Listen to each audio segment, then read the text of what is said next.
How to create grading groups in Schoology. An easy way to enhance your Schoology discussions is by creating and implementing grading groups. First, open your Schoology course and click on Members in the lower left. Then, in the upper right, click on Organize Members into Grading Groups. Now, you can add your members and give the group a name.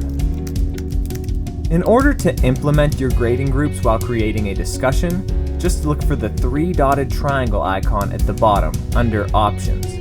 Click this icon and then assign a group to the discussion.